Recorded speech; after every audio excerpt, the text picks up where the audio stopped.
अन्ये च बहवः शूरा मदर्थे व्यक्त जीविता नाना शस्त्र प्रहारना सर्वे युद्ध विशारदा। मैं आपसे सनम्र निवेदन करता हूं कि आप अपने दैनिक दिनचर्या में से मात्र 5 मिनट निकालकर मेरे द्वारा बताए गए वीडियो को देखिए। आपको अपने जीवन में थोड़ी सी बदलाव जरूर दिखेगी। अगर आप इसे मन लगाकर समझते हैं तो आपको 1% ही सही लेकिन कुछ बदलाव तो जरूर दिखेगा। यह मेरा आपसे वादा है।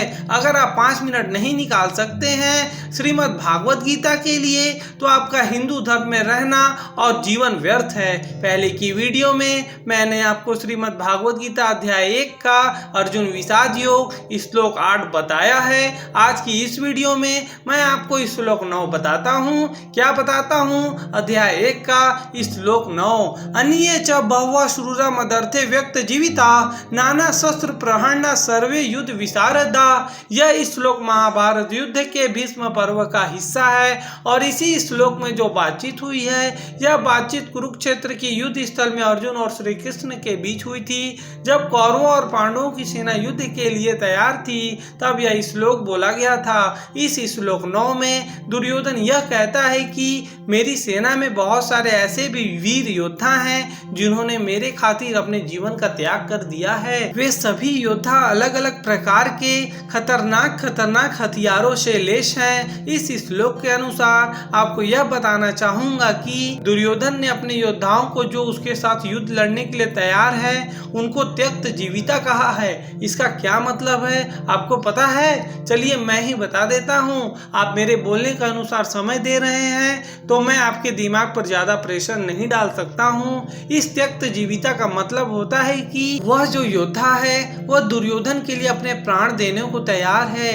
दुर्योधन गुरु द्रोणाचार्य के सामने यह जताने का प्रयास कर रहा है कि उसकी जीत निश्चित है क्योंकि उसकी सेना में बहुत शक्तिशाली योद्धा सम्मिलित हैं। आपको यह बता दूं कि मेरे अनुसार 3 लोगों के अलावा इस श्लोक 9 में किसी विशेष योद्धा का नाम नहीं है। पहला है जयद्रथ। यह सिंधु देश का राजा था और अभिमन्यु का वध करने में इसी का हाथ था।